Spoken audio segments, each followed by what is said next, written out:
شروع کرتا ہوں اللہ کے نام سے جو دلوں کے راز جانتا ہے۔ ورلڈ ٹی وی کے تمام ناظرین کو دلوں کی گہرائیوں سے خوش آمدید۔ دوستو، ہمیں ہر حال میں اللہ کا شکر ادا کرنا چاہیے۔ اللہ کا ہم پر یہ احسان کم ہے کہ اس نے ہمیں ایک مسلمان کے گھر اور محمد مصطفیٰ کی امت میں پیدا کیا۔ اس لیے دوستو، ہر حال میں ہمیں اللہ تعالیٰ کا شکر ادا کرنا چاہیے۔ دوستو، آج کا جو واقعہ ہے وہ یہ ہے کہ ایک غیر مسلم پر سورۃ فاتحہ کا اثر۔ دوستو، یہ ایک سچا واقعہ ہے۔ بات ہے اس دہائی کی۔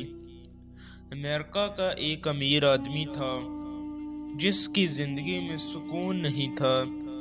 اسی وجہ سے اس کے سر میں اکثر درد رہتا تھا۔ ہمارے ایک دوست مسٹر احمد کسی سرکاری کام کے سلسلے میں وہاں گئے اور ایک مکان میں رہائش اختیار کر لی۔ اس مکان کے قریب ہی وہاں کے مقامی لوگوں نے ایک مسجد بنائی ہوئی تھی۔ مسٹر احمد نے بھی وہاں نماز پڑھنا شروع کر دی۔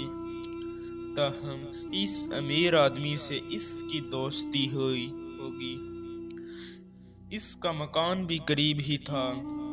ایک دفعہ مسٹر احمد نماز پڑھنے کے لیے اپنے گھر سے نکلے تو اس انگریز نے پیچھے سے آواز دے کر کہا، مسٹر احمد، ادھر آئیں، میں آپ کو گانا سنانا چاہتا ہوں۔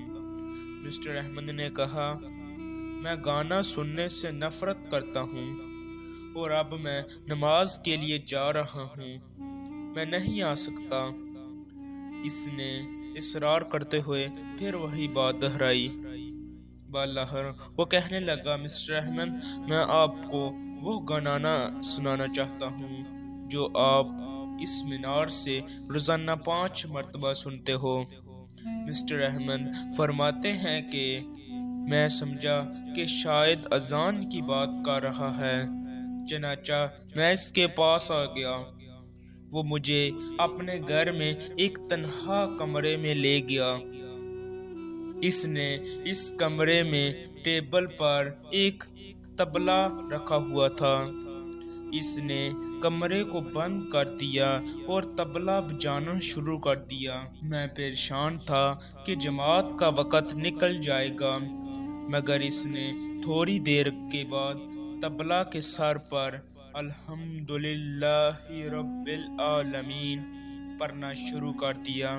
میں تو سمجھ گیا کہ حقیقت میں وہ کیا پڑھ رہا ہے۔ اس نے گانے کی سر بنا پر پوری سورۃ فاتحہ پڑھ دی۔ میں نے بعد میں اس سے پوچھا کہ تو نے یہ گانا کس سے حاصل کیا ہے؟ اس نے بتایا کہ مجھے بہت زیادہ ذہنی پریشانی رہتی تھی۔ مصر میں میرے ایک مسلمان دوست رہتے ہیں۔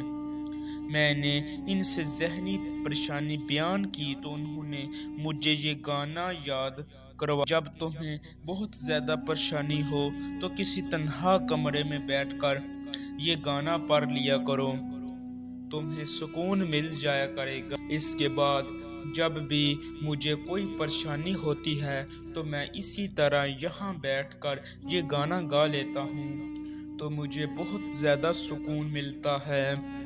میرے دوستو، جو لوگ قرآن پاک کو جانتے نہیں، مانتے نہیں، اگر وہ اس کتاب کو پڑھتے ہیں تو ان کو سکون ملتا ہے۔